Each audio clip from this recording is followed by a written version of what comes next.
monasterio de las benedictinas, que se está quemando ahí todo alrededor, ¿no? Sí, alrededor, y cerca de los franciscanos, dicen. Claro, enfrente, enfrente. Claro. Sí.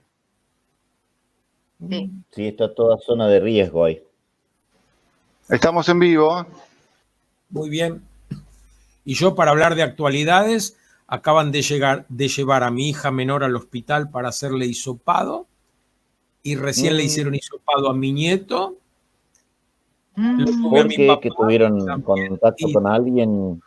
Bueno, bienvenidos a este conversatorio. Aquí está Gerardo García Helder, Fernando Kuhn, la hermana Liliana Bardaloni. Los dejo con ellos para hablar acerca de la animación bíblica en la vida religiosa. Muy bien. En realidad en la vida consagrada, ¿no? O sea que es un poco más amplia la convocatoria. Por ahí algunos me dijeron cómo solamente habíamos convocado a dos religiosos, o sea, una religiosa y un religioso. Pero bueno, no se puede todo. Hay que tener paciencia y hay que ir dando pasos. Lo importante es que lo estamos haciendo, ¿no? Más vale algo incompleto que se haga que no algo completo que no se haga. Entonces, vamos haciendo algo. La próxima pondremos mascaritas. Pero bueno. Ahí Facu nos irá diciendo entonces qué paso tenemos que seguir, cuándo comenzamos. Entre tanto, vamos dando la bienvenida a todos.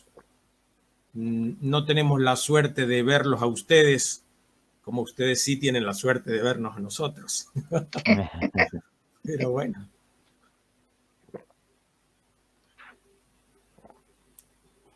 Si quieren Liliana y Fernando hacer un saludito, comentar algo, esperamos un ratito, no sé a qué hora quieren que comencemos, si ya o esperamos un poquito, no sé. Como ustedes indiquen, yo... Me imagino que la gente se estará conectando, ¿no? Entonces, claro, habría que esperar por ahí esperamos un poquito. Sí. Pero bueno, nos tenemos que ir acostumbrando a estas nuevas formas de relacionarnos, de encontrarnos, de conocernos, ¿no? Sí. Creo que también todo esto nos ayuda a repensar algunas categorías teológicas, ¿no? Como por ejemplo presencia real, presencia virtual, presencia mística. Digo, me parece que todo esto nos va a llevar a hacer muchos replanteos, y tal vez lo que el Papa Francisco hace rato nos está diciendo, volver a lo esencial, ¿no?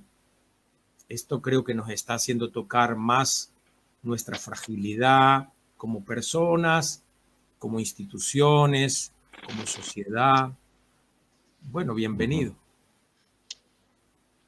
Gerardo, ahí hay un aviso de Facundo. Sí. Dice que podemos empezar. Bueno, si les parece bien, entonces vamos empezando. Total, esto también queda grabado y los que no pueden llegar a tiempo después lo van a ver. Tenemos la suerte de compartir este conversatorio acerca de la animación bíblica de la vida consagrada. Yo quisiera, antes de comenzar con los expositores principales, que son la hermana Liliana y el hermano Fernando, hablar un poquito de lo que es la animación bíblica. Porque les tengo que confesar que cuando pensamos esto, yo, que suelo siempre tener dobles intenciones, ¿no? Mi segunda intención, más que hablar de la vida consagrada, era sobre todo hablar de la animación bíblica, es decir, este nuevo paradigma eclesial, pastoral, ¿no?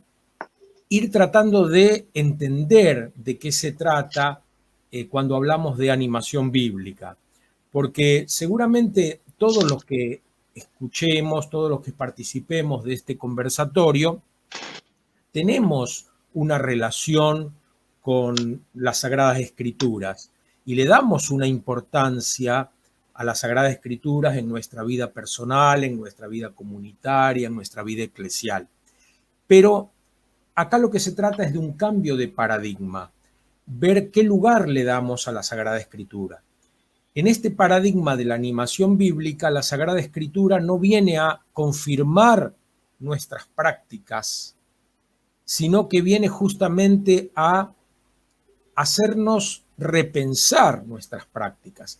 Nosotros venimos acostumbrados muchas veces a acudir a la Escritura para encontrar citas bíblicas que justifiquen nuestro modo de actuar o que nos den el lema para una jornada, para un trienio, para lo que sea.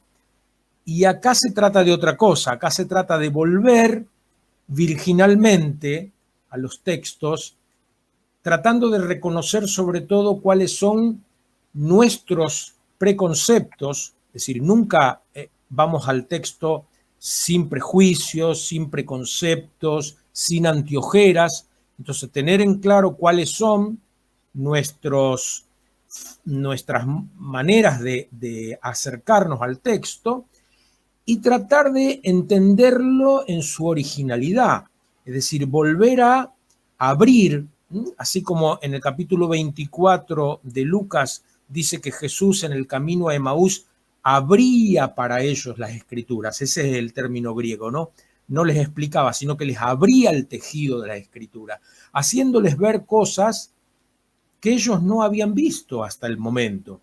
Entonces, tal vez hoy se nos pide a nosotros, discípulas y discípulos de Jesús, volver virginalmente a esos textos, tratar de leerlos con una mirada nueva para ver qué nos dicen a nosotros hoy, teniendo en cuenta que los autores sagrados no escribieron pensando en nosotros, sino que tenían un auditorio ideal. Ellos escribieron para comunidades cristianas o no cristianas, porque en el caso de Mateo no está la discusión si escribió para judíos cristianos o para judíos no cristianos. Entonces escribieron a comunidades concretas que no somos nosotros. Sin embargo, nosotros hoy, después de 2000 años, recibimos esos textos como inspirados y buscamos en ellos verdades de salvación para nuestro hoy. Si la Sagrada Escritura solamente sirve para conocer cosas que hizo y dijo Jesús, pero que no nos tocan a nosotros, no nos aportan más que datos historiográficos. El paradigma de la animación bíblica es ir nuevamente a esos textos buscando palabra de vida, palabra de salvación para nosotros hoy. En ese sentido, el CELAM y la Federación Bíblica Católica, de la cual la CONFAR y el Departamento Nacional forman parte de esta Federación Bíblica Católica que depende del Pontificio Consejo para la Unidad de los Cristianos, de la Santa Sede, en el año 2017 publicó este librito de orientaciones de animación bíblica para América Latina y el Caribe. Orientaciones, no directorio, orientaciones para la animación bíblica de América Latina y el Caribe. Yo tuve la suerte de formar parte del grupo que fue preparando este documento y tuvimos la iluminación de hacer este documento a partir de un texto bíblico, es decir, de hacer nosotros mismos la experiencia de la animación bíblica.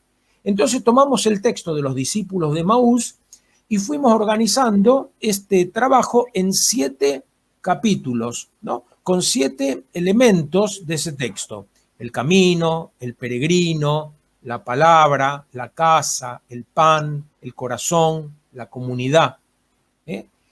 Creo que es un elemento muy, muy importante este librito de orientaciones para entender qué queremos decir cuando hablamos de animación bíblica.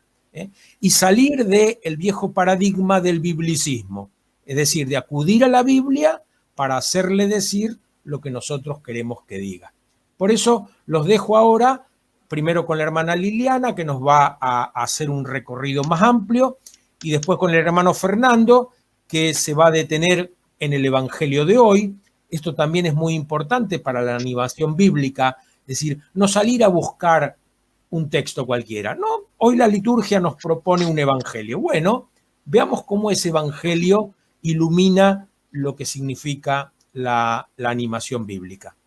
Y después de las ponencias de ellos dos, vamos a quedar abiertos a que ustedes hagan preguntas, pueden dejarlas por escrito y lo ideal sería que pusieran también en la pregunta quién quieren que les responda, para que no nos tengamos que pelear entre nosotros tres y demos un mal ejemplo en público.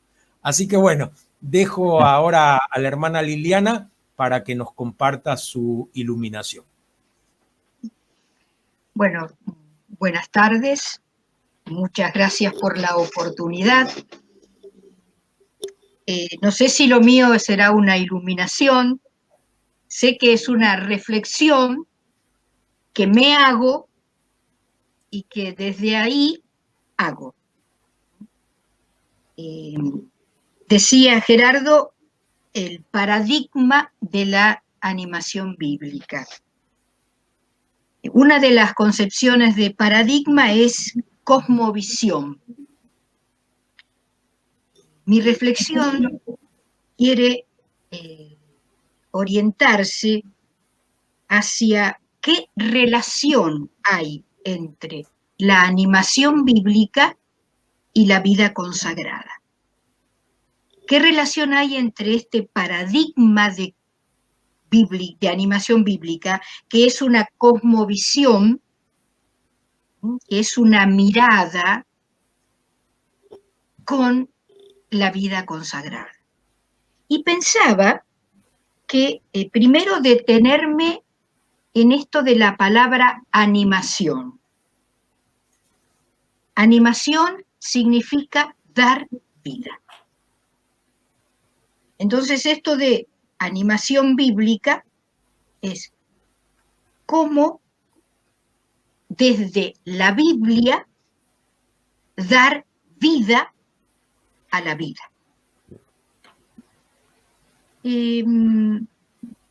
Quisiera partir de la palabra relación también.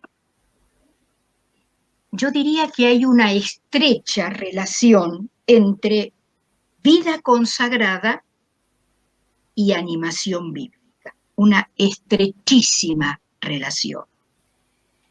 Por esto, durante el transcurso de una vida consagrada, una vida de especial consagración, tiene que darse una delicada y perseverante animación bíblica.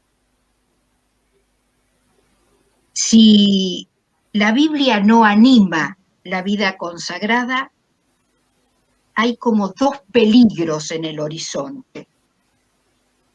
El primer peligro es que si no hay esta animación, se dificulta la fidelidad vocacional.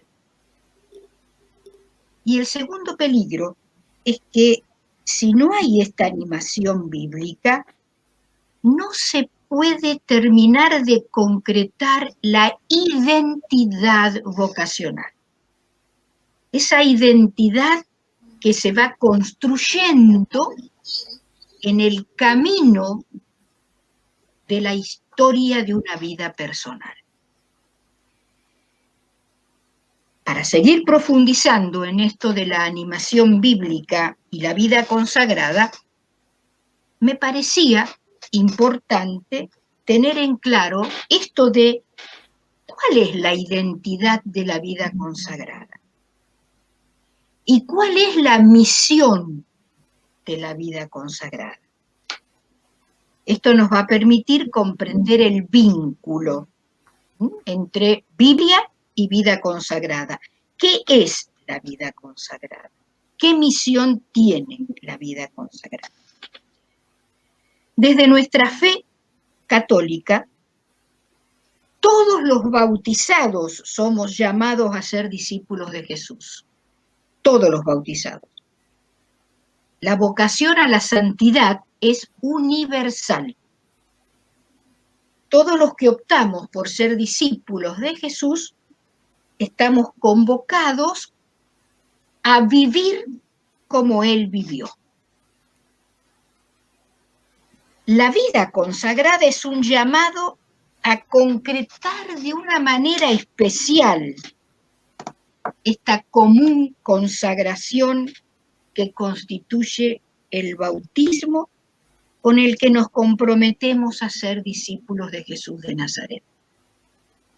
La vida consagrada tiene que evocar de manera especial la vivencia de Jesús, para que, siendo memoria, y aquí está perfilada la misión de toda vida de especial consagración, para que siendo memoria haga presente en el momento histórico que nos toca vivir, enraizado en el hoy de la historia, la actualización de una identidad. La identidad de una discípula, de un discípulo de Jesús de Nazaret. Es decir, la misión de la vida consagrada es ser memoria, ser una ayuda, memoria de Jesús de Nazaret. La vida consagrada de especial consagración tendría que mostrar su mirada, su manera de pensar, encarnar sus opciones, recordar a Jesús con su presencia. El tener claro estos aspectos mencionados nos ayudan a ver con mayor claridad la relación entre la animación bíblica y la vida consagrada. Es decir, los contenidos bíblicos indican el camino. Los contenidos bíblicos indican qué encarnar. Y voy a elegir algunos textos que nos van a mostrar ese camino, ese proceso de encarnación de una identidad para poder vivirla en fidelidad, por lo menos con la mayor fidelidad posible. Somos llamados a concretar entonces la propuesta de Jesús de Nazaret. Y hay un texto en el Evangelio que lo sintetiza, y texto al cual hay que intentar penetrar. Es la propuesta que Jesús hace a Nicodemo, que lo podemos encontrar en Juan 3, 1:12. Nacer del Espíritu. La vida de especial consagración tendría que ir mostrando, no demostrando intelectualmente, sino mostrando qué es nacer del Espíritu. En la medida en que vamos dejándonos trabajar por el Espíritu, en nuestro tránsito histórico, se puede ir concretando lo que Juan dice en su capítulo 2, versículo 1 al 10. El Espíritu va logrando en nosotros el ser odres nuevos, que contienen un vino nuevo. Ese vino nuevo que relata, que escribe, que habla del sueño de Jesús.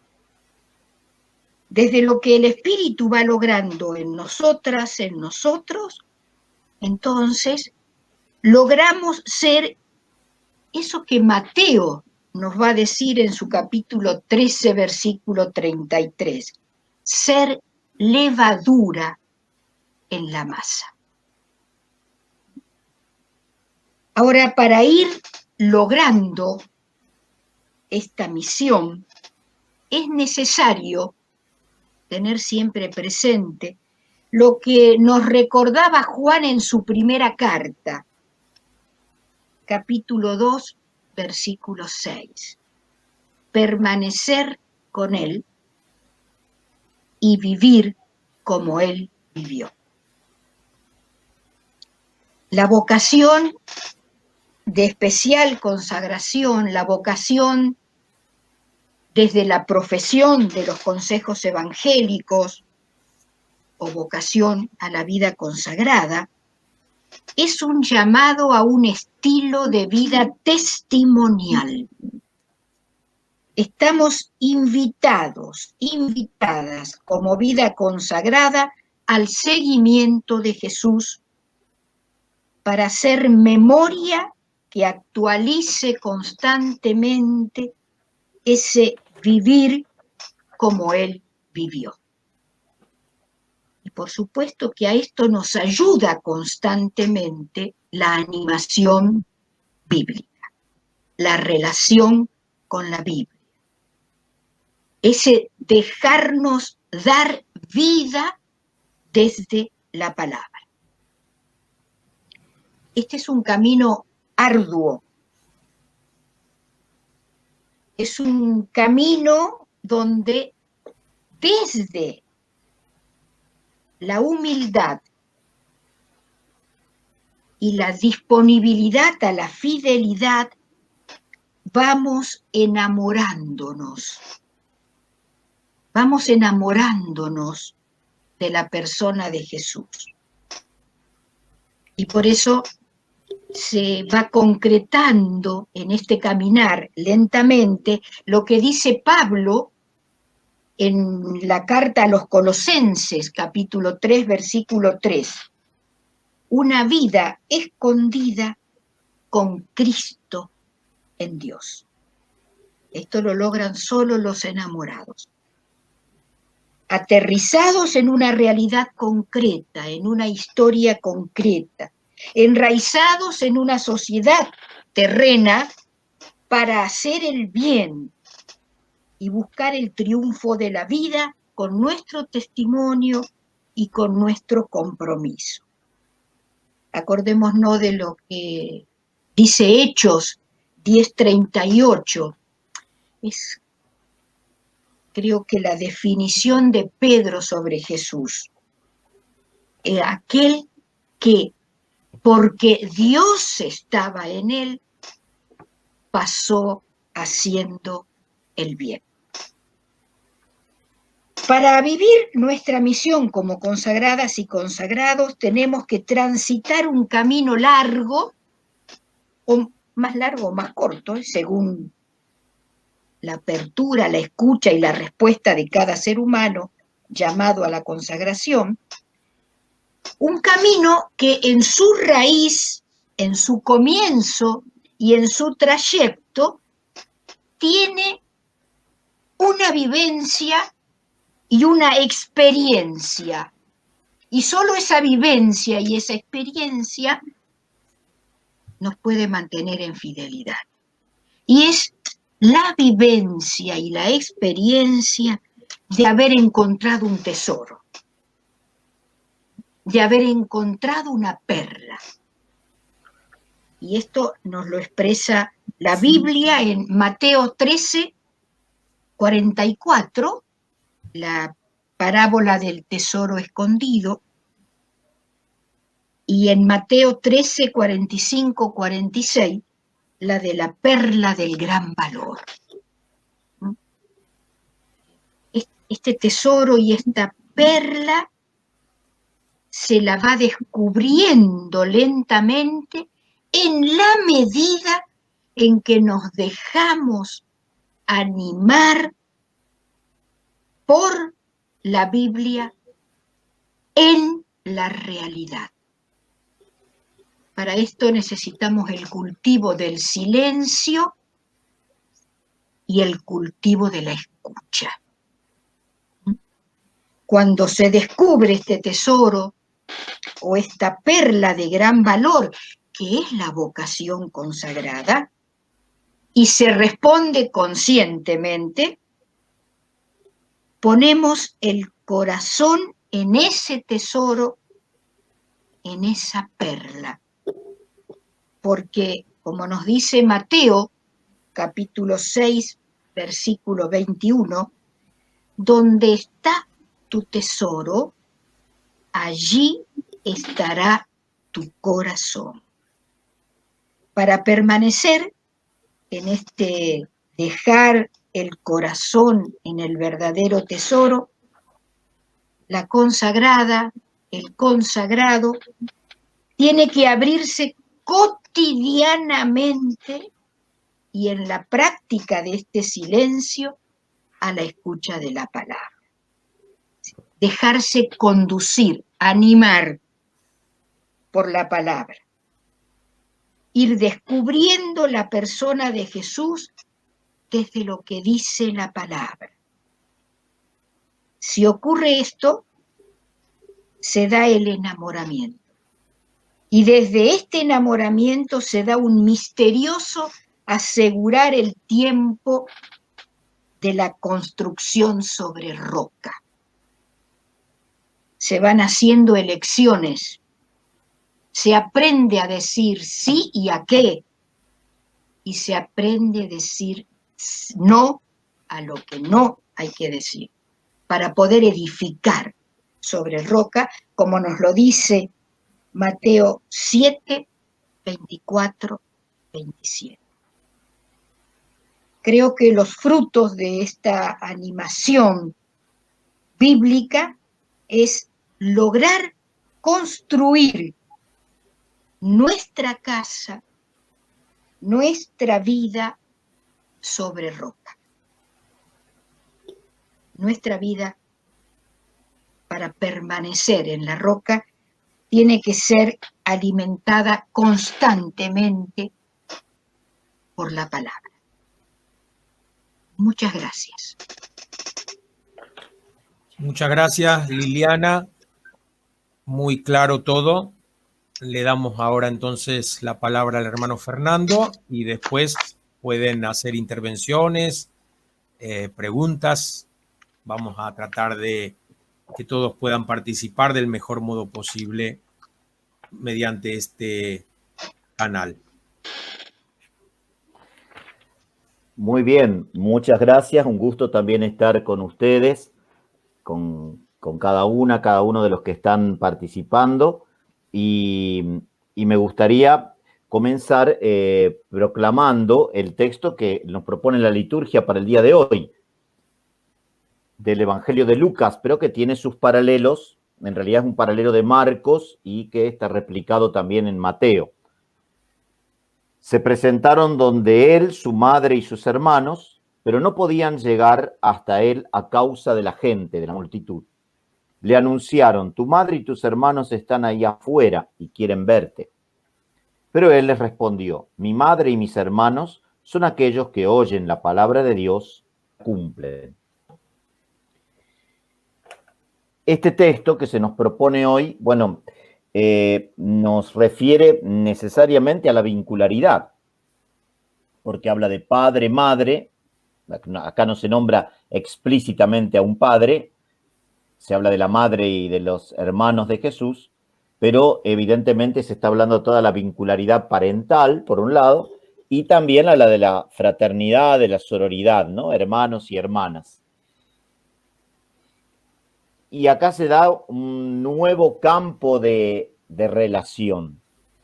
Los parientes de Jesús pretenden relacionarse con él a partir de la vincularidad sanguínea, y Jesús está hablando o está abriendo un nuevo campo de relación.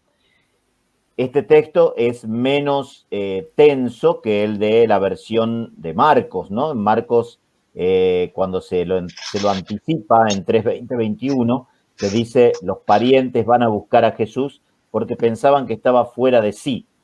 Después viene todo un paralelo, un intermedio del 22 al 30, y en el 31 al 35 ahí aparecen ya para buscarlo. En este caso se omite, el evangelista Lucas omite esa situación. En realidad hay como una polaridad, ¿no? Los vínculos que vienen de la carne y de la sangre, de la familia, de la consanguinidad, y este nuevo campo de relación que lo establece una comunidad. Acá hay una multitud que rodea a Jesús, que marca un mundo cercano a él, aquellos que lo rodean, y estos parientes que están por fuera de ese círculo.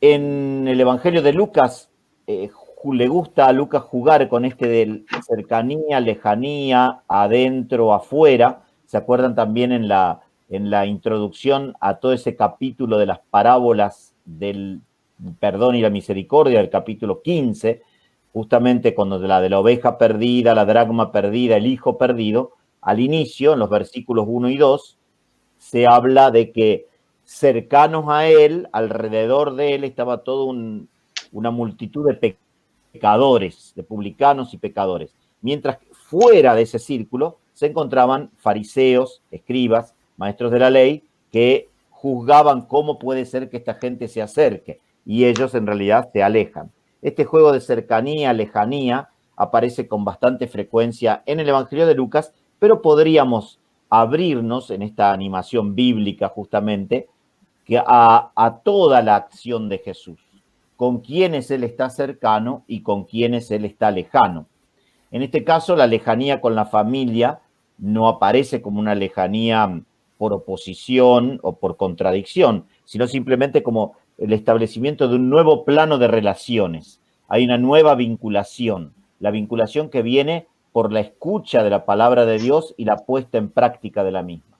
Lo mismo va a decir Lucas más adelante, en 11, 27, 28, cuando esa mujer aclama, bendito el vientre que te llevó y los pechos que te amamantaron, cuando Jesús dice, más feliz, más bienaventurado es aquel que es discípulo, ¿no? El que escucha la palabra de Dios y la pone en práctica. Entonces, en definitiva, la invitación que hace Jesús a la comunidad grande, al discipulado en general, es a resignificar los vínculos. Y entonces, aplicado a nuestra vida, la vida consagrada, tal como decía Gerardo al principio, no solamente pensando en la vida religiosa, que hace una profesión de vivir en comunidad, sino a todas las formas de vida consagrada que a veces incluyen la dinámica comunitaria y otros grupos, institutos seculares y otras formas de consagración que no necesariamente conviven, pero sí todos estamos invitados a esta nueva manera de vincularnos desde el discipulado.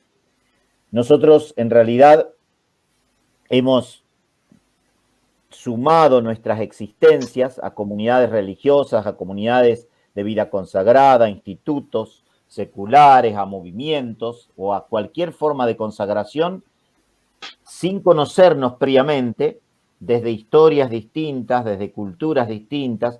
Hoy incluso en muchas congregaciones religiosas se está hablando de la interculturalidad, de hermanos y hermanas que provienen de otras latitudes, de otras tradiciones culturales y que convivimos en comunidades de diversas.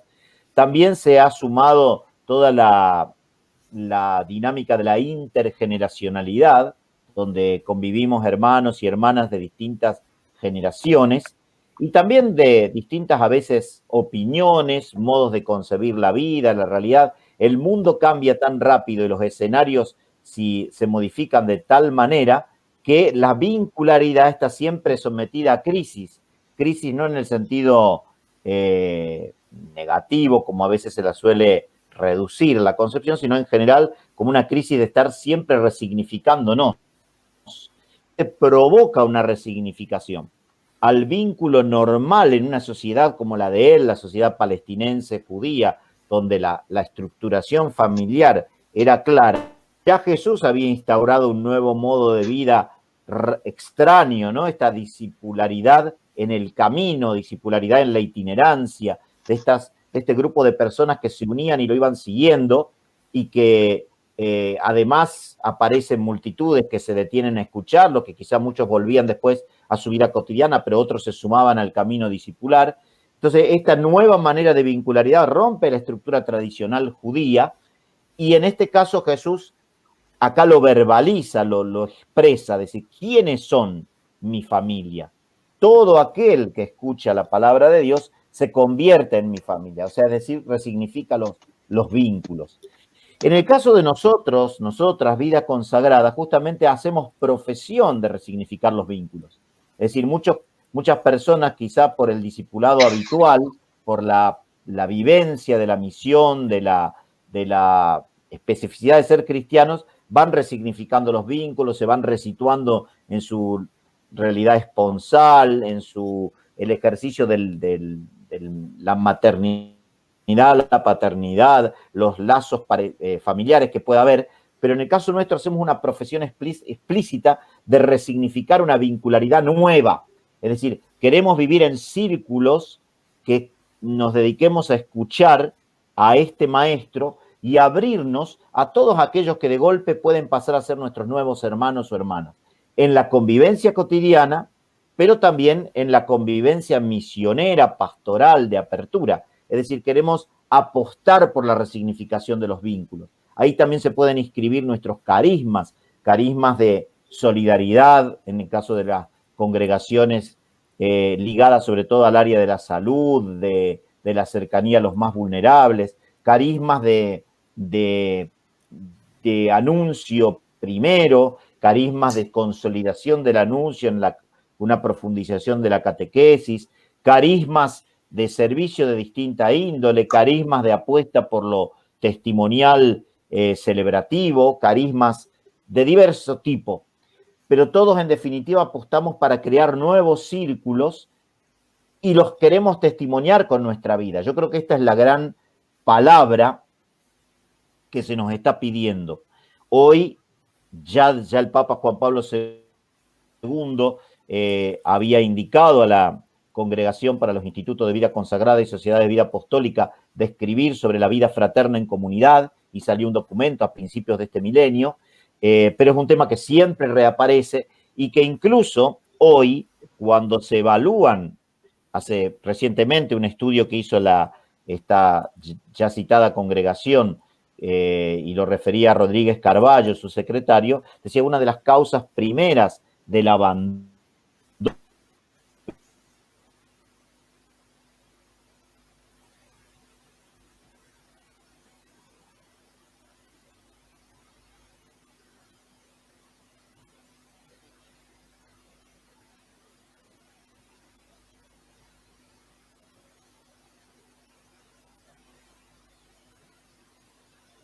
A ver, parece que el hermano Fernando ha tenido algún inconveniente técnico.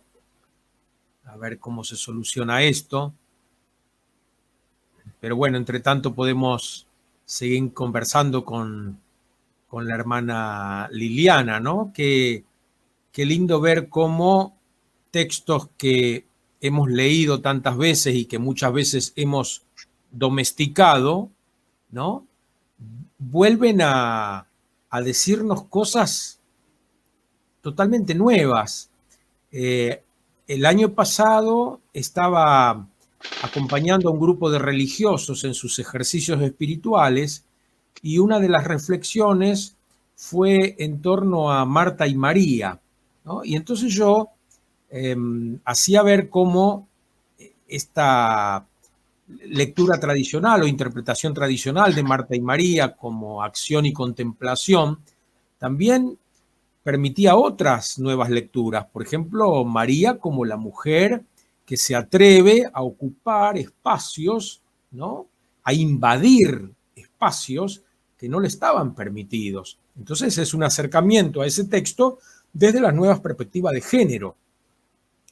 Y después que bueno, yo desarrollé mi pensamiento, se me acercó un religioso y me dijo algo que yo nunca había pensado, pero que me pareció maravilloso, que no está en el texto, que no se desprende directamente del texto, pero me pareció una apertura de ese texto, ¿no? Y un repensar la cosa, porque el párrafo comienza diciendo, iban de camino.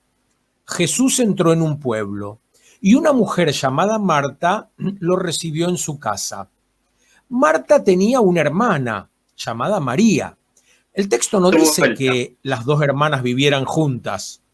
Y entonces este religioso me decía, tal vez María ya era una de esas discípulas que venían acompañando a Jesús, ¿no? Que están en los primeros 3 versículos del capítulo 8, que dice, Jesús recorría pueblos y ciudades acompañado por los 12 y algunas mujeres. Tal vez María ya venía con Jesús y había incorporado este nuevo modo de relacionarse, ¿no? Lo que decía recién Fernando, un repensar las relaciones. Entonces ella ya se relacionaba con Jesús como una discípula. En cambio, Marta se sigue relacionando como una ama de casa, que está al servicio del huésped y que le da lo mejor de sí, pero no descubrió todavía esta nueva forma de relacionarse, ¿no? Entonces, bueno, esto que yo nunca lo había pensado, el hermano Javier me lo hizo ver y yo dije, qué interesante, qué lindo poder pensar eso, ¿no? Este proceso de María, ¿no? Que viene caminando con Jesús, al menos desde el capítulo 8 de Lucas, y si pensamos el fin del capítulo 7, Jesús en la casa del fariseo Simón, donde esta mujer que le lava los pies, ¿no? También se está relacionando, y vaya si se está relacionando, ¿no? Acariciándole los pies al maestro. Qué relación tan íntima. Entonces digo, pensar esas nuevas relaciones como procesos, ¿no? Y lo que decía Liliana, qué hermoso, poder testimoniar con nuestras vidas, no desde el pensamiento, no desde el discurso, sino desde la vivencia. Bueno, ahí veo que le volvió la vida a Fernando y entonces lo dejó a ella, lo descongelaron. No, gracias. Lo que sucede es que estamos en mi comunidad, están todos en reunión al mismo tiempo. Algunos están en reunión de consejo pastoral, otros con clases y todo eso. Y entonces se saturan las líneas a veces. Sí. Bueno, simplemente, sumando lo que escuché, lo que recién estaba aportando Gerardo, yo creo que la apuesta nueva de la vida consagrada es profundizar esto que recién se señalaba, es decir, una nueva manera de vincularnos, crear una nueva familia en el nombre de Jesús, en torno a Jesús, donde la cercanía sea con Él, pero a partir de Él, con todas las vincularidades nuevas que Él establece, ¿no? Con la multitud, con aquellas personas, como recién también señalaba Gerardo, como la mujer que entra a la casa de Simón, y tantas otras personas a las que Jesús toca, a las que Jesús levanta, a las que Jesús libera de palabra, a las que Jesús les provoca un cambio sustancial de vida. Entonces, de esa manera, yo creo que esa es la invitación. Nuestra nueva vinculación es una vinculación que tiene que dar vida.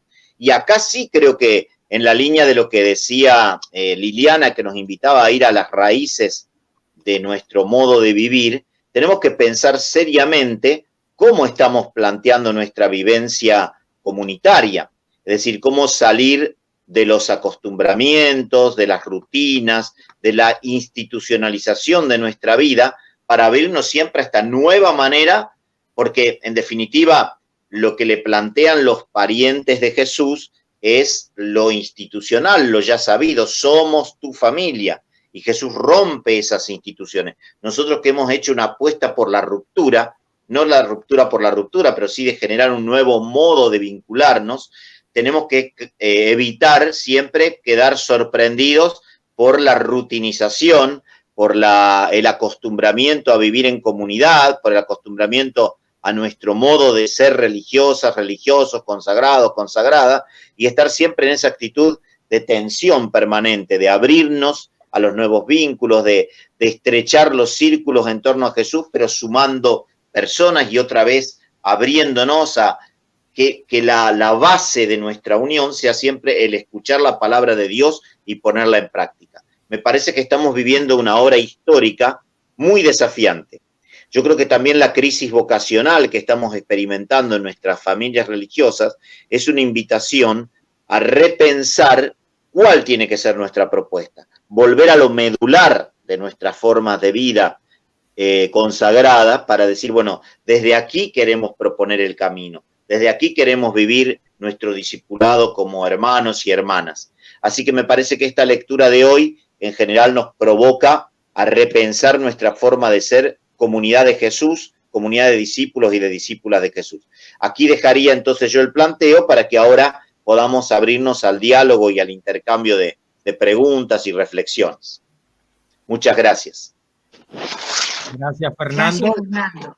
Bueno, sí, estamos acá disponibles a poder compartir con ustedes. Pueden hacer las preguntas que quieran y vamos viendo cómo nos acercamos. Yo tomando pie en lo que dijo recién Fernando de que la palabra sea base, ¿no? Muchas veces yo escucho decir que la palabra tiene que estar como centro y a mí no me parece que eso sea correcto. En el centro para mí está la comunidad. La comunidad, en el caso de, bueno, yo que vivo con mi esposa, con mis hijas, esa es mi comunidad más concreta. Los religiosos que llevan vida comunitaria, su comunidad real es la más concreta. Y los que no tienen vida comunitaria, bueno, su comunidad parroquial, su comunidad barrial, donde estén insertos. Eso es el centro para mí. De hecho, en los evangelios encontramos que Jesús resucitado siempre se muestra en contextos comunitarios. La comunidad para mí es lo central. La palabra, en cambio, es lo fontal, es fuente. Por eso, como savia debe recorrer desde abajo, debe recorrer todo el árbol eclesial. Y este es el gran tema, cómo dejar que corra, que fluya, sin ponerle barreras. No es sencillo porque todos venimos acostumbrados a una modalidad determinada, a una forma de interpretar. Cuando uno hace un estudio académico de la escritura, una de las cosas que tiene que tener en cuenta también es la historia de la interpretación de un texto. Cómo ese texto fue recibido a lo largo de los siglos y fue interpretado. Entonces nosotros venimos ya muy condicionados por esas interpretaciones que a veces no nos permiten ver toda la riqueza que tiene, ¿no?, el texto. Los otros días, escuchando el conversatorio también acerca de la vida consagrada que organizó Claretiana el 8 de septiembre, escuchaba al hermano Michael Moore cuando hablaba de que la gracia no siempre supone una perseverancia en el sentido de la repetición, sino que la gracia también nos habla de una perseverancia en otro sentido, mucho más amplio. Pero claro, esto exige que seamos capaces de no estar sometidos a las estructuras. Y acá me viene enseguida a la mente el tema de que el sábado está hecho para el ser humano y no el ser humano para el sábado, ¿no? Pero cómo nos cuesta a todos, porque todos estamos acostumbrados a nuestra forma de interpretar, de ver la realidad. ¿Cómo salir de esto? Ahí nos tenemos que ayudar entre todos.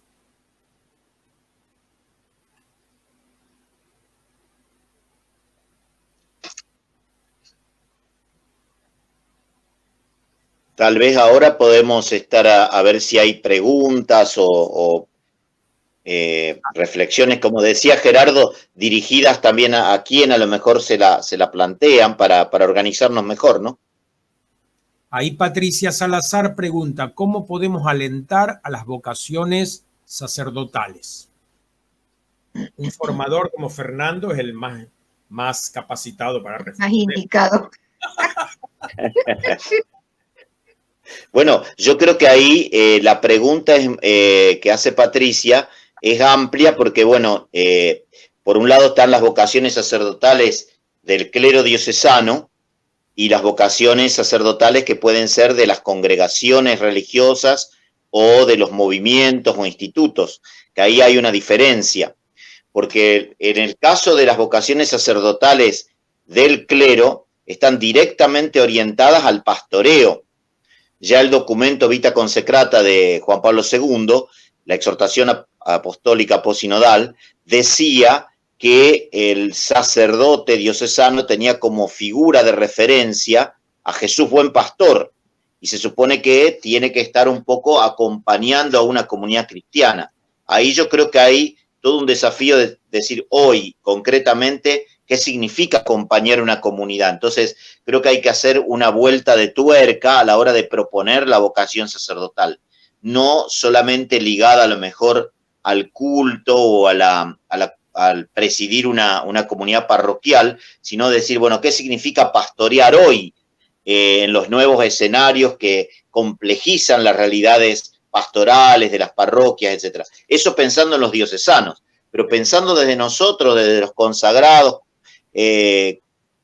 con vocación sacerdotal, yo soy hermano, ¿no? Me toca acompañar también a candidatos al sacerdocio. Me parece que tenemos que potenciar nuestros carismas concretamente. ¿Para qué hemos sido soñados por nuestros fundadores, por nuestros, carismáticamente, para resignificar también el modo de ser misioneros, sacerdotes, religiosos? Yo creo que hay todo un desafío. La sociedad ha cambiado notoriamente, la iglesia también. El Papa Francisco está insistiendo que seamos una iglesia en salida, y eso, ser iglesia en salida, yo creo que nos desafía a ver cómo planteamos las vocaciones, en este caso concretamente las del pastoreo. Bueno, daría para mucho, pero me parece que es como un inicio de respuesta, ¿no?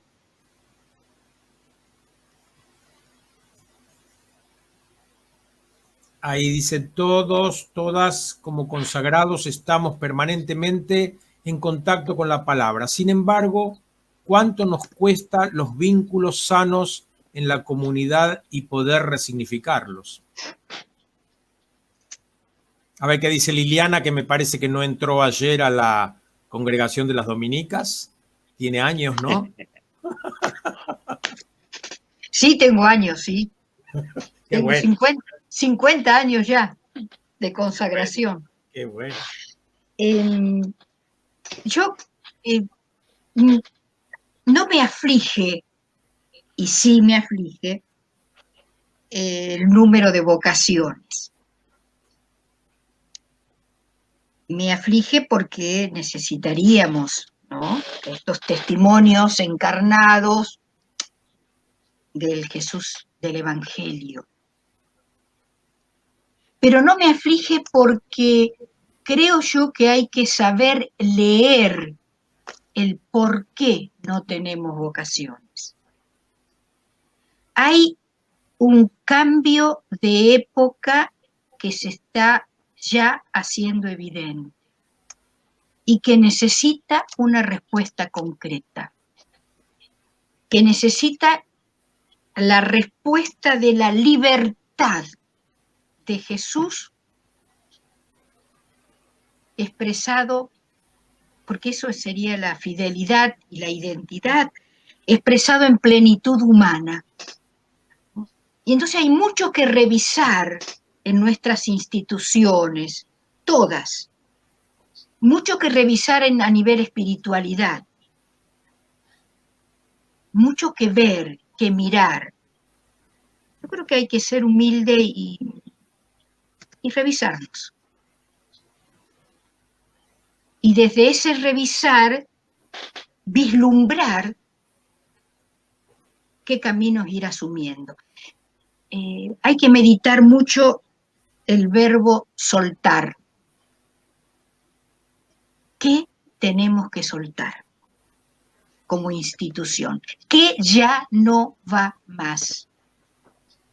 Muchas veces eso que tenemos que soltar es lo que no nos permite una vincularidad, como diría, que sea alimento de una vida real.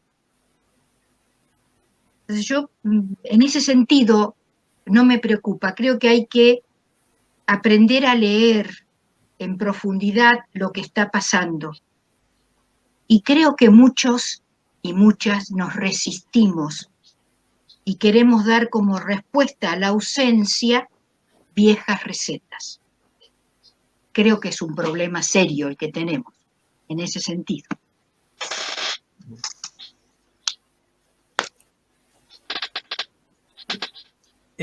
Hace unos años yo visitaba una casa de retiros de una congregación religiosa y la hermana que me mostró la casa, cuando yo me iba, me dice: rece por nosotras. Este era nuestro antiguo noviciado. Cuando yo hice el noviciado éramos 40 novicias. En este momento hay una sola. Y yo tuve en ese momento la iluminación para consolarla y decirle: hermana, cuando usted hizo el noviciado, en Argentina seguramente no había teólogos laicos. Y hoy no solo hay teólogos laicos, sino que también hay muchísimas teólogas laicas, que son muy interesantes. Entonces, tener una visión de la iglesia positiva, ¿no? Estamos viviendo tiempos críticos, muy críticos, y yo creo que hay un gran desánimo generalizado, porque a lo mejor estamos viendo el árbol que nos tapa el bosque. Tenemos que tener una visión más amplia. No siempre las cosas fueron así. Por eso lo que dice Liliana me parece estupendo. Repetir recetitas de 100 o 200 años atrás, no. Hay que repetir recetas, sí, pero las fundacionales. Por eso la animación bíblica. Ahí está, en aquellos textos, lo que dio origen a lo que nosotros somos. Entonces, volver para buscar animación ahí y no en 100, 200, 300 años atrás, porque eso respondía a otra mentalidad. Bueno, acá dice Nora Rico: mi hijo está en el prenoviciado salesiano. Nosotros lo educamos en la fe, pero él sintió el llamado en el colegio. Las hermanas del colegio fueron una invitación para él. Luego el oratorio y el contacto con otras realidades. Bueno, ahí a mí me viene enseguida los primeros capítulos del Evangelio de Juan, cuando el discipulado es por contagio. El Evangelio de Juan tiene una aproximación al discipulado distinta que los sinópticos. En los sinópticos es Jesús el que llama directamente. En cambio, en Juan se da un contagio. Y no empieza por Pedro, sino empieza por Andrés. Digo, qué interesante, ¿no? Ver cómo también no tenemos un solo evangelio, o sea, tenemos un solo evangelio con mayúscula, la buena noticia de Jesucristo, pero en distintos formatos, los evangelios según, que nos van presentando también realidades distintas. Ahí plantea Petty Escalante, dice: nuestros estilos de vida religiosa y diversidad de generaciones, acostumbramientos, cómo animarnos a dejar ciertas estructuras que dan seguridad y no abrazan vida misma. Es cierto, es una tendencia muy humana la del acostumbramiento, ¿no? De lo que es como, hay como una ley de economía de energía que tenemos los seres humanos, que lo que ya nos dio resultado y salió bien, y que a lo mejor nos tuvimos que dedicarnos con empeño, ya lo consolidamos y no queremos volver a hacer la experiencia de probar o de empezar. Entonces me parece que también en nuestras familias religiosas suele suceder esto, ¿no? De cuando algo dio resultado o lo está dando o medianamente lo ha dado, ya nos acostumbramos y a veces nos cuesta abrirnos a lo nuevo. Y quizá no siempre es fácil lograr que una provincia, un vicariato, una región pueda de golpe cambiar y dar un giro copernicano. Pero sí a lo mejor se puede apelar a iniciar experiencias nuevas, experiencias de parábola. A lo mejor no podemos lograr que todo el conjunto de una comunidad provincial o regional pueda dar un paso, pero sí podemos apelar por un discernimiento, una búsqueda común de hermanos y de hermanas, a generar experiencias nuevas, y esas experiencias son muchas veces como el grano de mostaza, o sea, empiezan a dar vida y resignificar al conjunto de todo el organismo vivo que es la provincia. Evidentemente también hay resistencias internas, gente que lo va a descalificar, quizá no lo va a entender, pero igual yo creo que ahí es importante animarnos a crear lo nuevo, ¿no? Hay congregaciones, por ejemplo, no voy a nombrar, pero digo que quizás están muy identificadas con un carisma específico, por ejemplo el educativo, y se animaron a empezar experiencias educativas alternativas con un grupo minoritario, pero esa experiencia al tiempo empezó a redundar en beneficio de una transformación, por lo menos en varios hermanos o hermanas de la provincia, ¿no? Bueno, quizás por ahí tendría que ir quizá las búsquedas, y sobre todo en el caso de las personas que estamos o están en animación o en formación, acompañar las búsquedas de las nuevas generaciones o de los que están queriendo abrir horizontes, ¿no?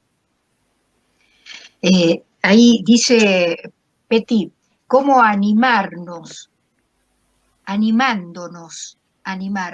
Yo me acuerdo cuando allá lejos en el tiempo era novicia y le pregunté a mi maestra cómo se aprende a amar.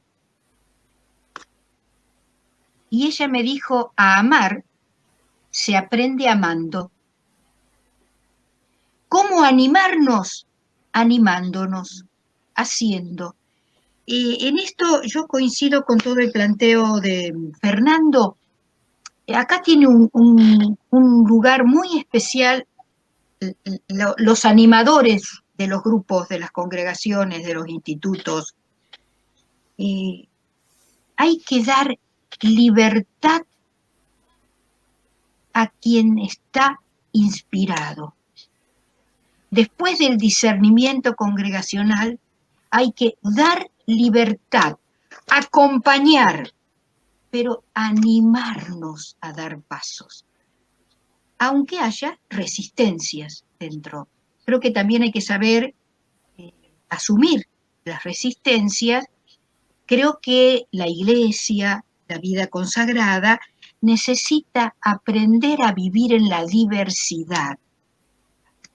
Como iglesia, como vida consagrada, necesitamos sacudir la uniformidad, animarnos a caminar, acompañándonos, permitiendo a aquella que se anime. Esta me parece humildemente que es la manera. Conectando eso que dice Liliana con la semilla de mostaza que nos recordaba Fernando, la parábola de la semilla de mostaza dice que cuando crece se convierte en el más grande de los árboles y que anidan en él toda clase de pájaros, yo diría de pájaros y pajarracos, ¿no? Entonces esto de la diversidad, aceptar esto como una riqueza, me parece que es una cosa muy, muy, muy importante.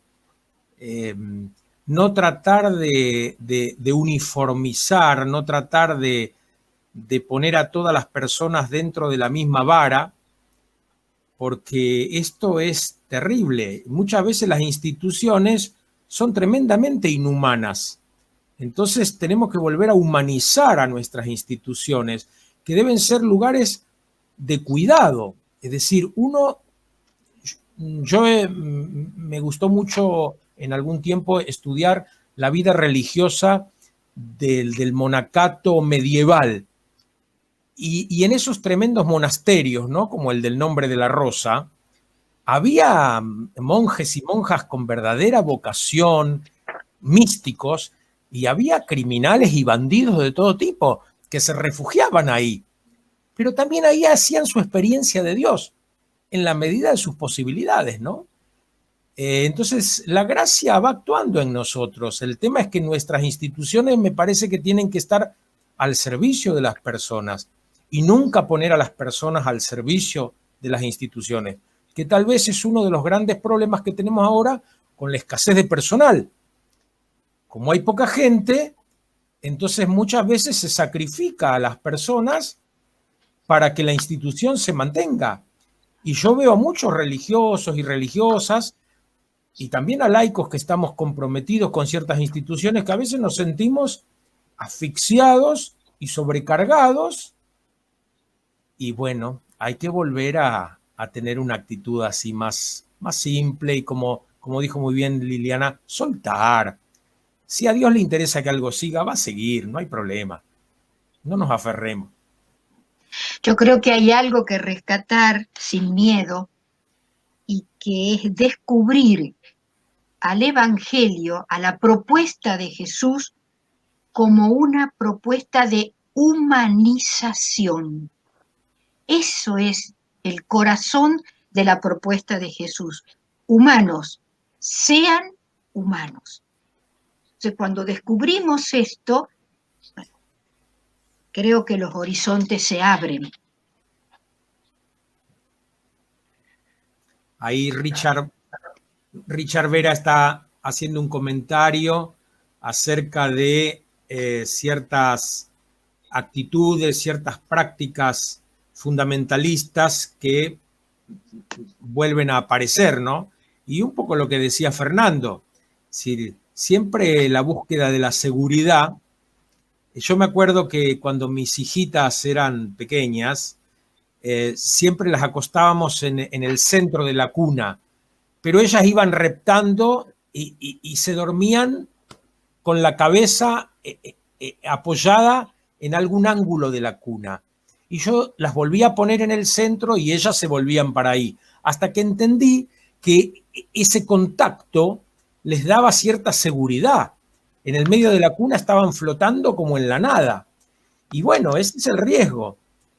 Por eso yo, por ejemplo, después de estudiar teología, estudié psicología, porque me di cuenta que la mayoría de nuestros problemas no son teológicos, no son religiosos, son psicológicos, pero los cubrimos, ¿no? con otro formato, porque nos cuesta reconocernos frágiles, limitados.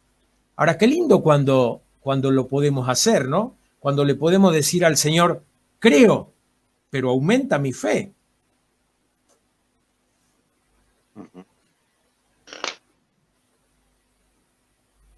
A ver, Fernando, que no estás congelado, aprovecha. Sí, ahí Wally Muñoz pregunta, teniendo en cuenta las nuevas generaciones a la vida religiosa, ¿cuál es la mirada que ofrece hoy las nuevas generaciones teniendo en cuenta su vivencia del Evangelio hoy? Bueno, esto es interesante porque lo que pregunta Wally va en línea también de lo que planteaba recién Richard. Es decir, en las nuevas generaciones a veces se da una mezcla entre algunos que buscan la seguridad, como tu hijita, es decir, que como la hijita de Gerardo, es decir, que buscan apoyarse en cosas que les den seguridad, por ejemplo, puede ser un hábito, puede ser una estructura, etcétera, y otros que a lo mejor tienen la Se congeló. Se congeló otra vez, ¿ves?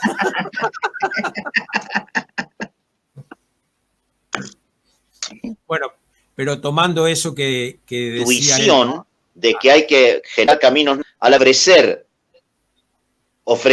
de parte de los formadores, de los acompañantes, es decir, algunas estructuras necesarias, por ejemplo, trabajar la interioridad, la capacidad de hacer silencio, del contacto con la palabra, del discernimiento, o sea, como esa me parece que son las estructuras fundamentales, la vida fraterna, y luego no afincarse tanto en cosas exteriores. Una congregación, un grupo que hace demasiada insistencia en lo exterior, en realidad está equivocando el camino, ¿no?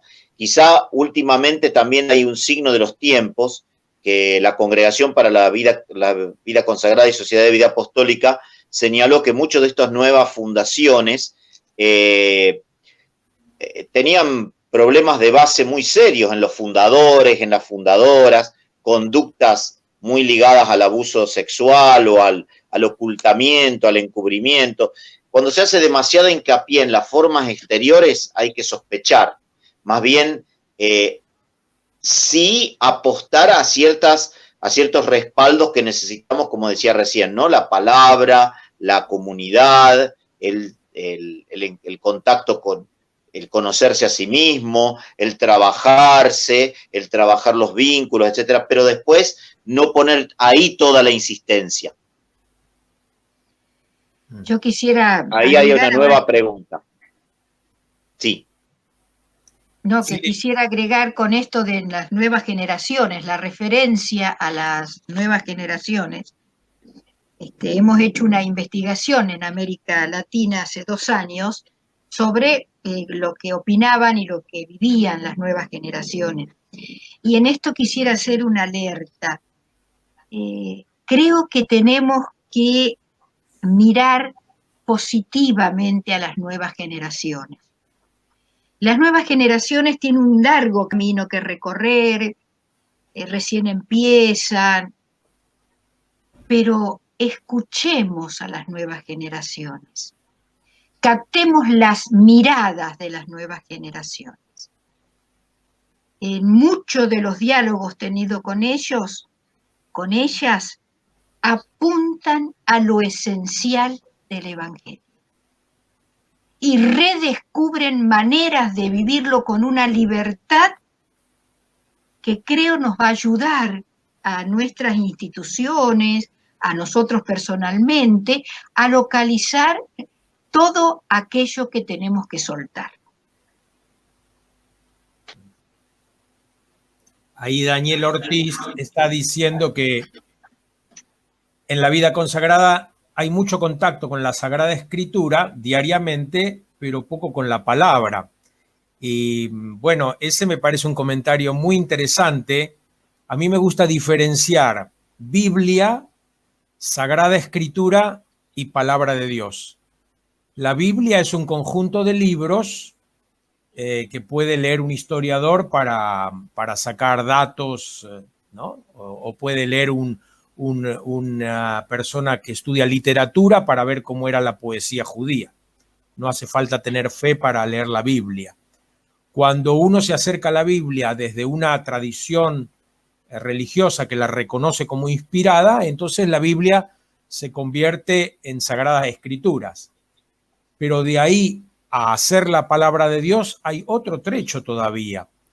Y me gusta poner como ejemplo el capítulo 4 de Lucas, cuando a Jesús en la sinagoga de Nazaret le dan para leer el rollo de Isaías. Jesús está leyendo: el Espíritu del Señor está sobre mí porque me ha ungido y me ha enviado para anunciar la buena noticia a los pobres, la vista a los ciegos, la liberación a los cautivos. El año de gracia del Señor, Lucas dice, Jesús cerrando el libro lo entregó al ayudante. Digo, qué corta que hizo la lectura, ¿no? No es la práctica sinagogal. En la sinagoga las lecturas suelen ser bastante largas, más largas que las que hacemos nosotros. ¿Por qué cierra el libro y lo entrega abruptamente al ayudante? Porque siguiendo a Isaías dice, año de gracia del Señor, día de la venganza de nuestro Dios. Y esto a Jesús de Nazaret no le sonó a palabra de Dios. Le sonó a escritura sagrada, sí, ciertamente, él es un judío, pero no le sonó a palabra de Dios. Por eso cierra el libro y lo entrega. Entonces, creo que esta experiencia de pasar de la Sagrada Escritura a la palabra de Dios es justamente esto, ¿no? Ponerse en una actitud discipular ante el texto y escuchar lo que Dios nos dice hoy. Y como bien dice Liliana recién, y acá lo podríamos unir a lo de Angelelli, con un oído en el Evangelio y otro en el pueblo, es decir, leer las Escrituras desencarnadamente, eso es, no sé, hacer arqueología, hacer literatura, pero eso no es espiritualidad. Yo tengo que estar muy atento a mi hoy, a la sociedad que me rodea y a mí mismo, ¿no? Encontrar palabras de salvación para mí hoy, palabras de consuelo, que yo sienta que el Señor me está hablando al corazón, no simplemente que estoy leyendo algo que aconteció hace 2000 años. ¿De qué sirve que Jesús haya sacado de la tumba a Lázaro si a mí no me saca de la tumba? Yo necesito que a mí me saque de la tumba, ¿no? Por eso, creo que lo que dice Daniel es muy interesante. A lo mejor estamos tan acostumbrados a leer las Escrituras que no llegamos a encontrar palabra de Dios, palabra de vida en ellas. Y este es el ejercicio que hay que hacer. Conversión. Yo creo que es muy importante el cómo me relaciono con la palabra. Puede haber mucho contacto en la vida consagrada con la Biblia, así como lo explicó Gerardo. Pero lo que nosotros necesitamos para ser fieles, para vivir nuestra misión, para vivir nuestra consagración, es el contacto de un corazón humilde, abierto, que se deja hablar, que se deja cuestionar, que está buscando vida y por eso se deja inyectar vida. El cómo me acerco a la Biblia es sumamente importante, definitorio. Ujú.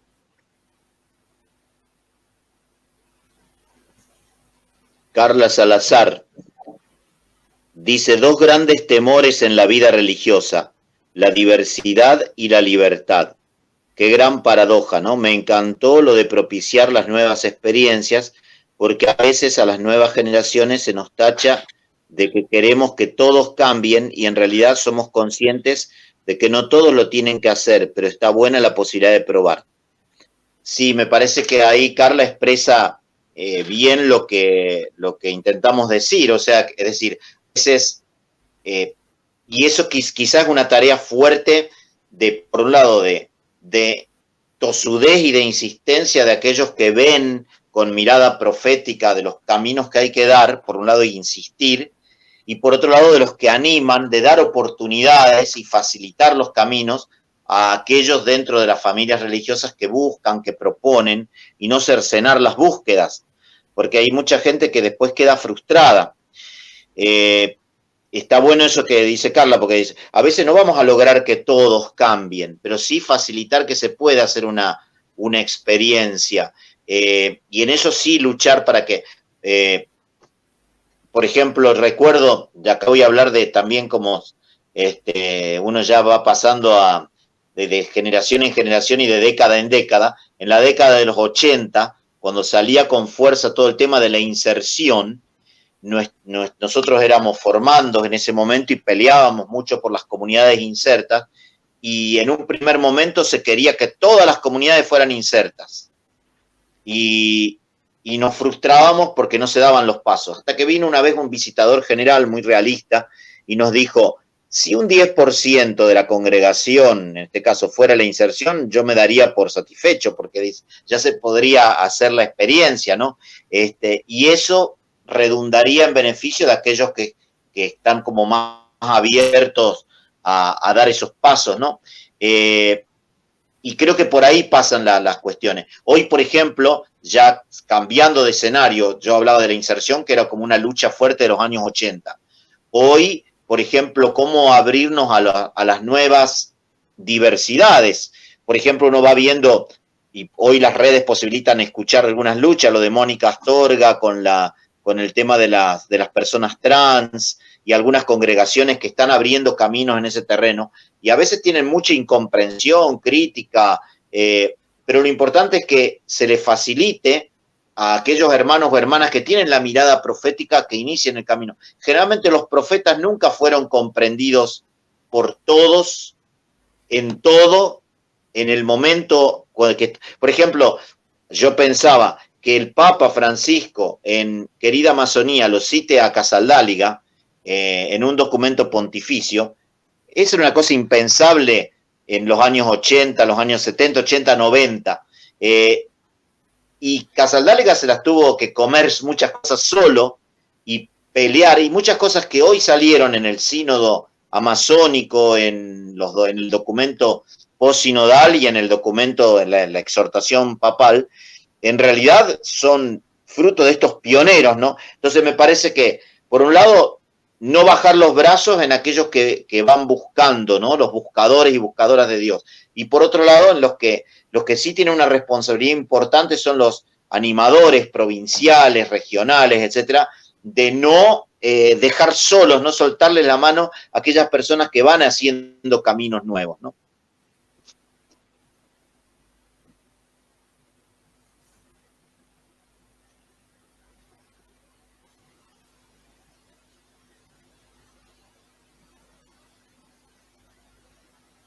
ahí leo lo que dice Ruth, a ver quién lo quiere contestar. ¿Podemos ofrecer un camino verdaderamente alternativo y mostrar a Jesús con una invitación profundamente distinta que tantas veces domesticamos? Yo creo que en esto de que la propuesta de Jesús es una propuesta de humanización, Jesús quiere que cada uno sea profundamente sí mismo. Y por esto decíamos hace un rato que el corazón de la propuesta de Jesús es la libertad. Entonces, claro que podemos, encarnando la palabra de Jesús, encarnando, acercándonos, intentándonos acercar a la vida que llevó Jesús, tratando de captar las actitudes, las propuestas en sí, podemos ofrecer un camino verdaderamente alternativo. Pero porque el doctrinalismo, la ley, tenemos que llegar a cómo concibe Jesús la ley, cómo concibe Jesús el amor, cómo concibe Jesús el respeto a la diversidad. Y captando todo esto, es un programa alternativo precioso que podemos ofrecer. Pero hay que captarlo bien a Jesús.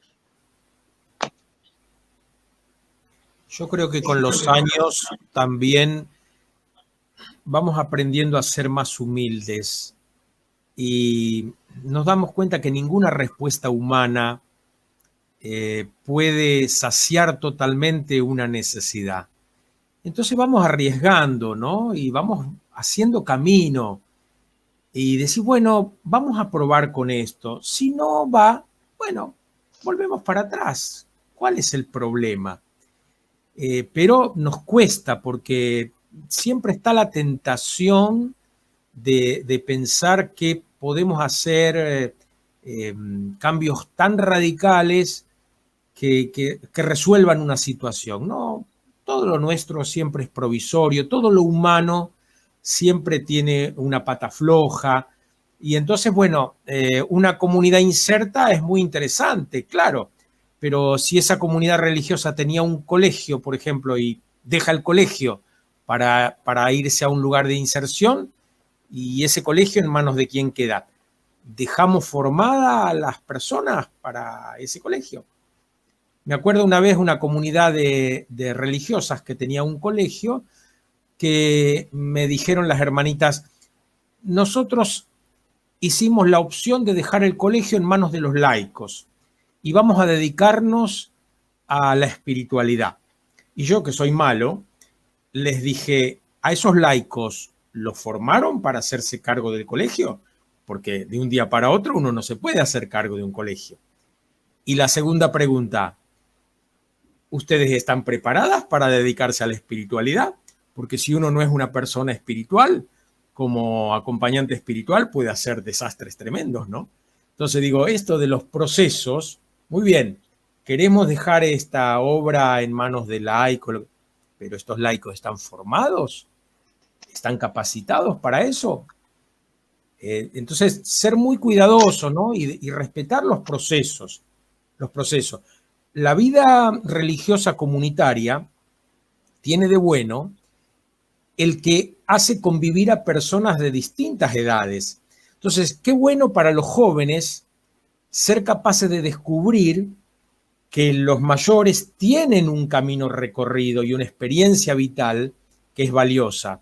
Y qué bueno para los mayores descubrir que las nuevas generaciones también tienen aliento del espíritu que nos pueden enseñar y mostrar nuevas cosas.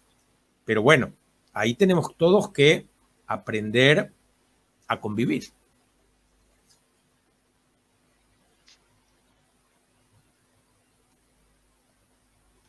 Ahí, Elvira, a las nuevas generaciones creo que hay que tener mucha paciencia, desde el tiempo necesario, porque ellas salen del mundo actual que todos conocemos.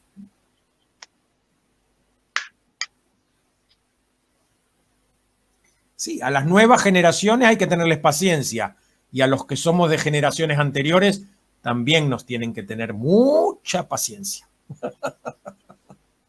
Mucha paciencia. Sí, yo creo que hay que caminar con paciencia mutua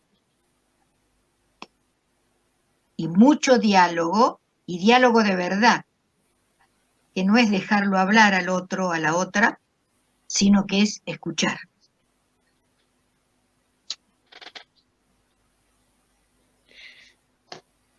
Ahí también plantea Merceditas, más humildes y más humanos. Jesús tuvo discípulos y discípulas, toda una novedad para la época de Jesús. Eso es interesante lo que planteas, Merceditas, porque en realidad los biblistas descubren que el discipulado, tal como aparece en los evangelios, en el Nuevo Testamento, es verdaderamente novedoso. No es lo mismo el aprendiz, la persona que está al lado de un maestro en el Antiguo Testamento, ni tampoco la manera que tenían de ser los que aprendían la ley al lado de algún maestro de la ley, algún fariseo notable. Entonces, en este caso, la manera de plantear el discipulado de Jesús fue verdaderamente revolucionaria. Incluso el término como tal aparece muy ligado a la palabra de Jesús y a la práctica de Jesús. Entonces, en ese sentido fue algo innovador, y nosotros tenemos que tener siempre como esa capacidad de redescubrir el modo de ser discípulos y discípulas hoy. Entonces, en este sentido, retomando incluso lo que se decía antes de las nuevas generaciones, también tenemos que darle cabida a las nuevas generaciones para que también nos enseñen cómo ellos van intuyendo el discipulado. Los que somos acompañantes tenemos que ser favorecedores, ofrecerles elementos, pero también escuchar qué nos está diciendo el Espíritu en ellos y en ellas.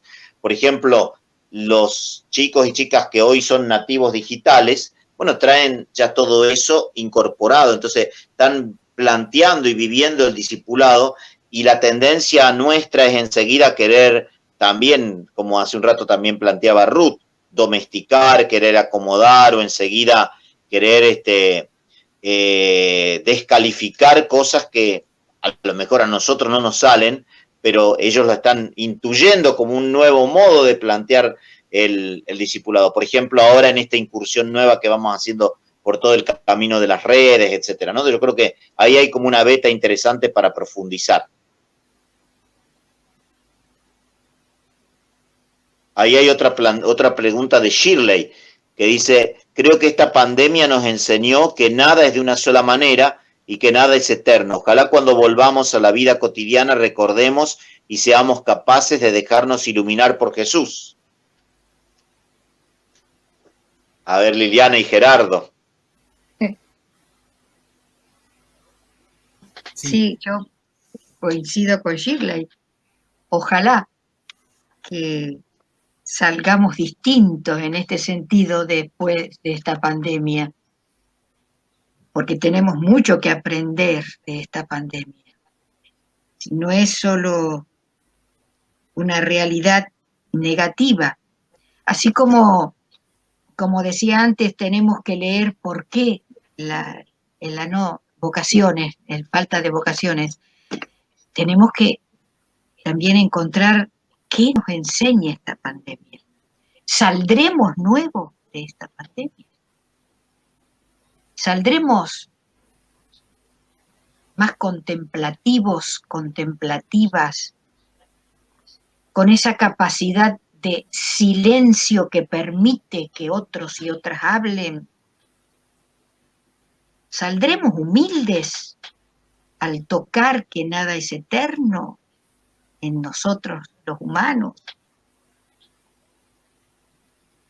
¿Saldremos más abiertas a la diversidad, a lo distinto? ¿Aprenderemos a caminar siendo distintos? En realidad, el misterio de amor de una comunidad es esa, ¿no? Todos distintos, pero todos amantes. ¿Saldremos de una forma distinta? Sería una gracia, me parece, que daría mucha fecundidad.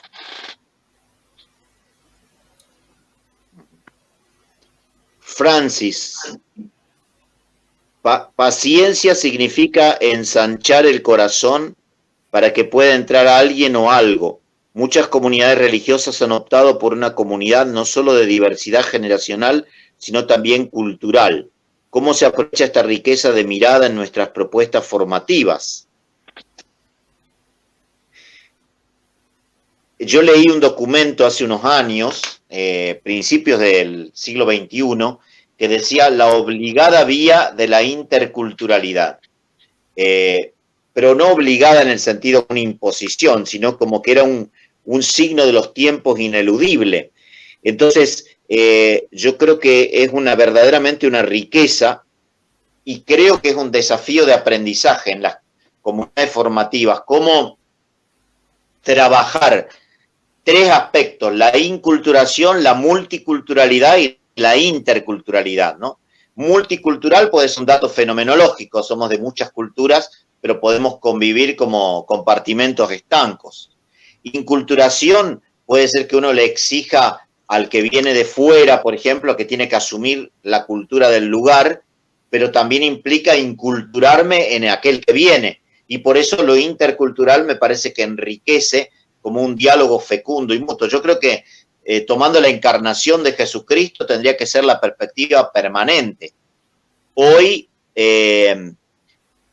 me acuerdo que en una congregación, y pongo este ejemplo, de europea, salía el tema de una provincia europea que estaba quedando sin vocaciones, ¿no? Entonces, supongamos que era la provincia de Italia, por poner una denominación concreta, y tenía la misión de, por ejemplo, de Sri Lanka. Entonces decía, bueno, ¿cómo podemos hacer que los de Sri Lanka nos vengan a ayudar y todo? Y alguno planteó, ¿y por qué no podría ser la provincia de Sri Lanka que tenga su misión en Italia? Entonces, para ellos el cambio del geocentrismo, es decir, del eurocentrismo, es decir, nosotros debemos ser el centro y los otros son nuestra misión, les costaba asumirlo. Así como durante mucho tiempo, desde Europa, desde el norte, salieron misioneros y misioneras para distintas partes, hoy por ahí cuesta asumir que desde el sur, misioneros y misioneras también vayan resignificando las presencias. Pero no simplemente para tapar huecos o para seguir haciendo lo que se venía haciendo, que ya no lo podemos hacer nosotros, sino eso sería simplemente una suplencia y nada más. Yo creo que la interculturalidad implica es como morir todos para renacer todos. Y eso es un desafío. Dicho así es rápido y fácil.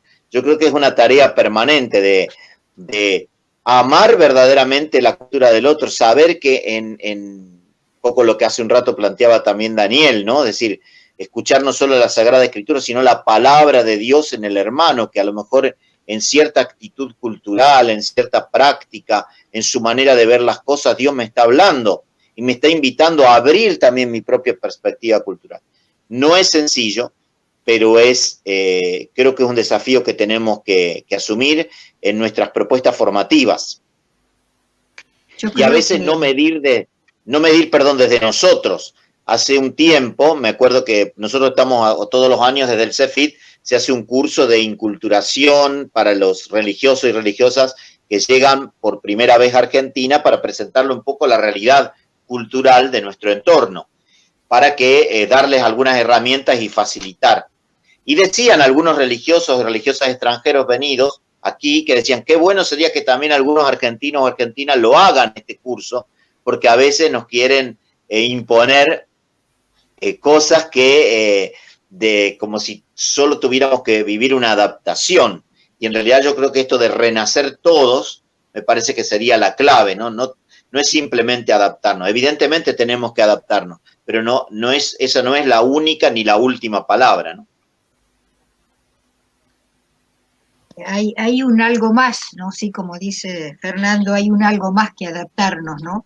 Para aprovechar la riqueza de la diferencia o de las diferencias, sean culturales, sean personales, perfiles personales diferentes.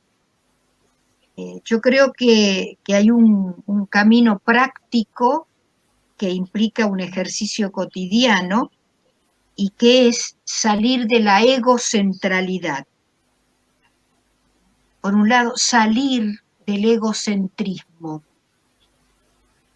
y en segundo, abrirme al dejarme sorprender por lo diferente, por lo distinto del hermano, de la hermana,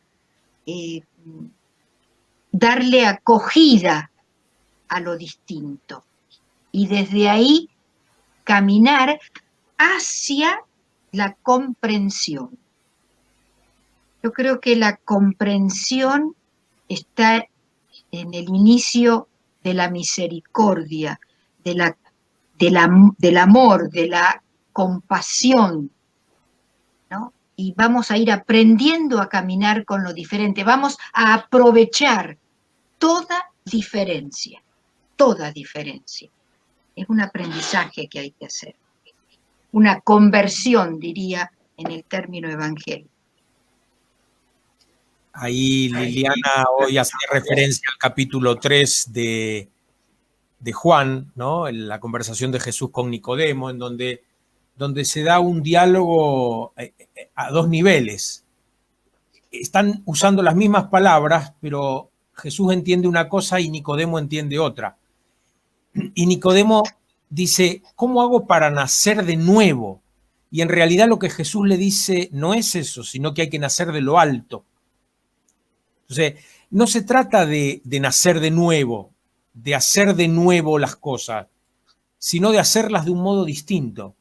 Vamos a seguir haciendo lo mismo que estamos haciendo, porque no sabemos hacer otra cosa, ¿no? Zapatero a tus zapatos, a cierta altura de la vida, ¿qué vamos a hacer?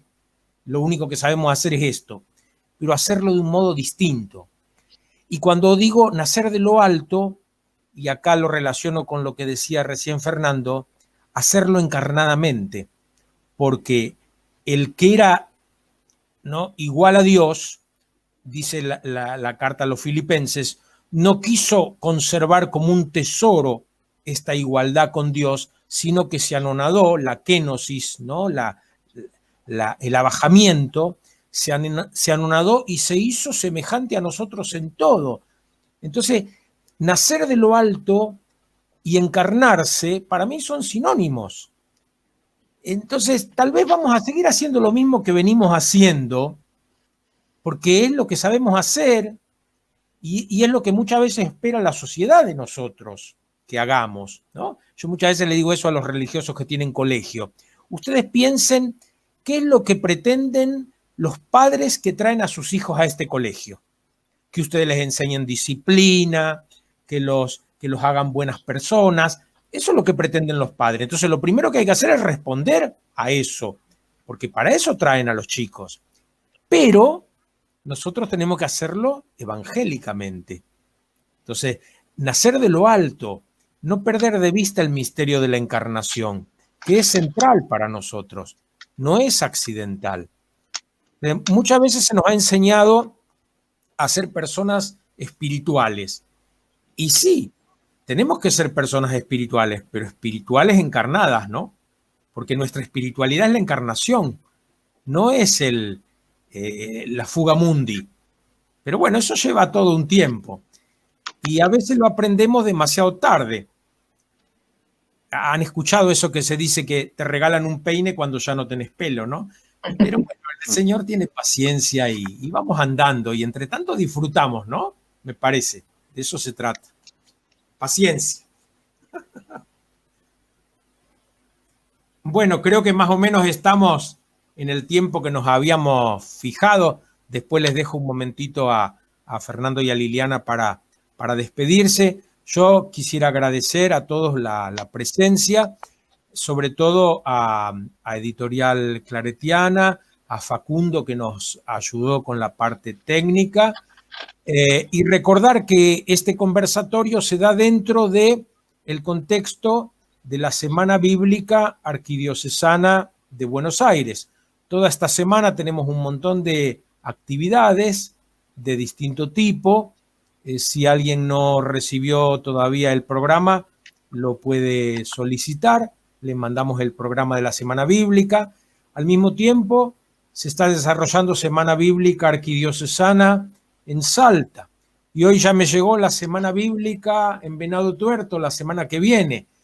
Qué lindo que este formato de Semana Bíblica se está replicando. La semana pasada estuvo la Semana Bíblica de la Diócesis de Morón y seguramente habrá otras que yo no conozco, pero qué lindo que se esté replicando este formato.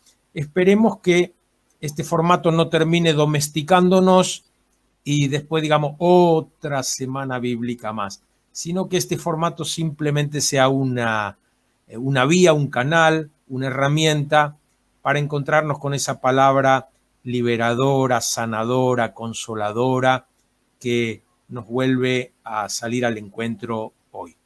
Muchas gracias entonces de mi parte por haber compartido este espacio. Bueno, también Lili. de parte mía, con un corazón profundamente agradecido, muchísimas gracias a Gerardo, muchísimas gracias a Editorial Claretiana y muchísimas gracias a Facundo que nos está guiando.